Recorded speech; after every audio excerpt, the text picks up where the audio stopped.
여기 평생을 한 가지 일에만 몰두하며 사는 한 남자가 있습니다. 오늘도 성치 않는 몸으로 무엇인가를 열심히 만들고 있었는데요. 저는 한 가지의 소리를 찾고 해서 여지까지 북을 만들고 있어요.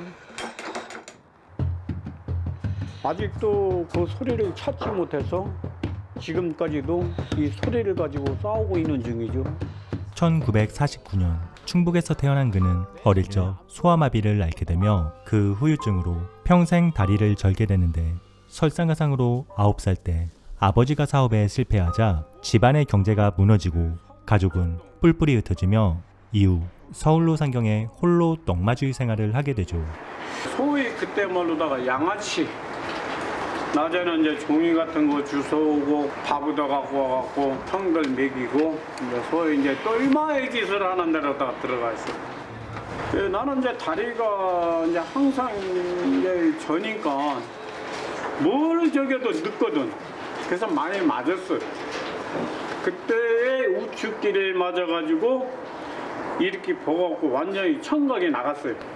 너무 맞다 보니까 너무 무서운 거야.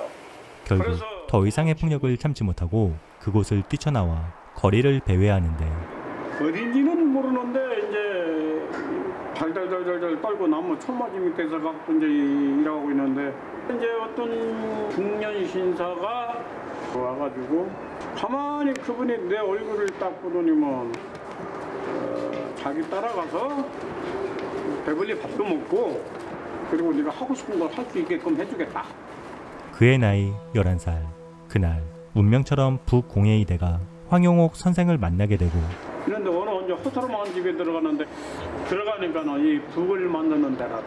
너는 다리가 이러니까 이거를 안 배우면은 참신 너는 없인 얘기갖고 살기 힘들다. 그러니까 배워라. 그날 이후 지금까지 줄곧 외길을 고집하며 88 서울올림픽, 통일전망대, 대전 엑스포 등을 기념하는 북 제작에 참여한 결과 장인의 기능을 인정받아 1999년 경기도 무형문화재 제30호로 지정되는 영광을 누리게 되었죠. 그렇지만 이렇게 완벽할 것만 같았던 그에게도 말 못할 고민이 있었는데, 내가 하는 직업은 돈도 못 벌면서 힘이 들고, 그렇기 때문에 뭐 이거를 뭐 전수를 받고 이수자가 되겠다 하는 사람들이 하나도 없어요. 이런 열악한 환경에서도 북매우기 전통을 계승받으며 임선빈 장인과 외길을 함께하는 한 남자가 있었는데, 고등학교 때 이제 부모님이 이제 그 좀 무거운 걸 들고 배달 가시는 거 보고 나서 도와드리자, 시간 날 때마다. 유도를 배운 지 지금 한 20년? 유도 쪽으로 진로를 빠질라 그랬죠. 근데 이제 고등학교 3학년 때 무릎이 깨져갖고 포기. 근데 이미 이 일도 하고 있어. 도와드리고 있고. 근데 이게 하다 보니까 자연스럽게 낚인 것 같아요. 이런 아들의 결단에 대해 아버지는 하지 마라. 내가 걸어온 거를 네가 또 다시 밟는 건데 원치를 않는다. 그래도 힘든 거 할 때는 지고 와서 또 거들어주고 그러니까 우영부영 하다가 조교 신청하라 이렇게 해서 이제 시험을 이제 보는데 바로 한 번에 붙었어요. 젊은 나이에 뭐 이렇게까지 할 줄은 몰랐다고. 그날 이후 함께 손발을 맞춰온 지 언 십수년. 서로가 특별한 대화 없이도 호흡이 척척 맞을 것만 같았지만, 운동화를 신어. 엄마가 버렸어! 차 2개, 3개씩 싣고 다니다. 아들의 작업 방식이 못내 못마땅한 아버지. 내가 배울 때 그 시대하고 지금의 동국이가 배우는 시대하고 하늘과 별 차이예요. 힘든 길을 택한 일이 없었단 말이야. 제가 이제 아버지한테 대들죠. 왜냐면 뻔한 패턴에 뻔한 일들인데 스승으로서 이제 조금 더 이제 알려주고자 막 하는 거는 이제 보여요. 근데 할 줄 아는 건데 아직도 세바라 피라고 그래요. 그걸 가지고 나 이 정도로 했다고 의시되고 그러면은 우리가 볼 때는 그 세바라 피라는 거죠. 전통 방식을 고수하는 아버지와 새로움을 추구하는 아들 사이에서 종종 갈등을 보이게 되죠.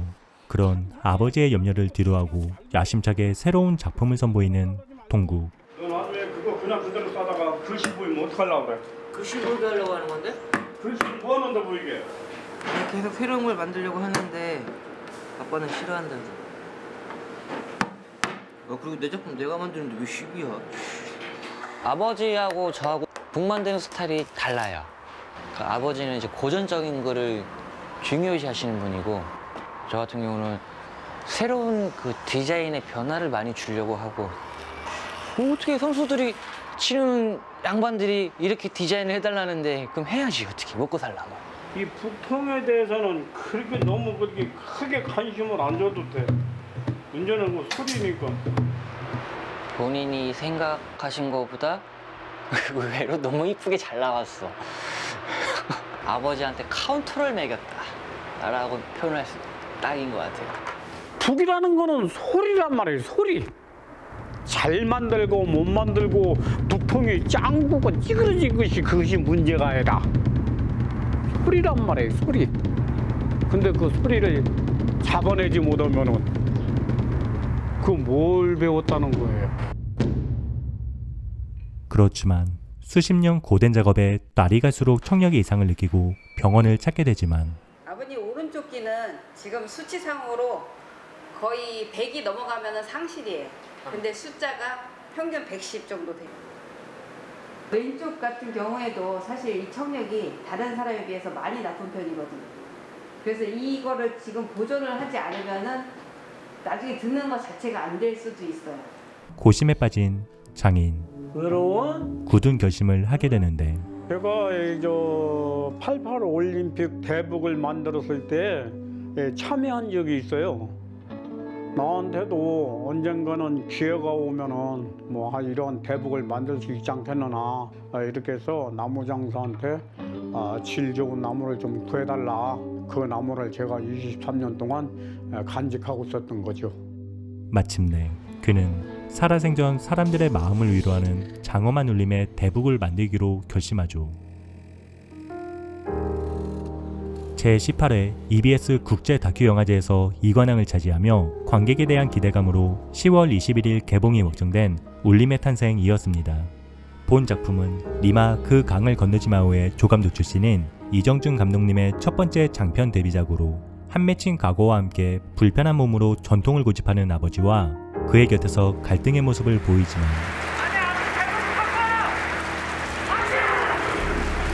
사실 누구보다도 장인으로서 아버지의 삶을 이해하고 있었던 아들이 서로가 합을 맞춰 사람들의 마음을 울리는 그런 장엄한 소리가 담긴 대북 제작의 과정을 엿볼 수 있는 작품이었습니다. 12살 먹어 들어가면서 부모 품이 그립더라고 제일. 그 옛날 1학년 때쯤 돼갖고 학교 갔다고 손 시리면 엄마가 손 시렵지 그러면서 이 양쪽 겨드랑이에다가 손을 넣어줬던 그런 생각만 나다 보니까 나도 모르게 울컥하고, 그리고 나서 이제 그 북을 말라라고 이제 있는데 호기심에 그 북을 한번 두들겨 봤어요.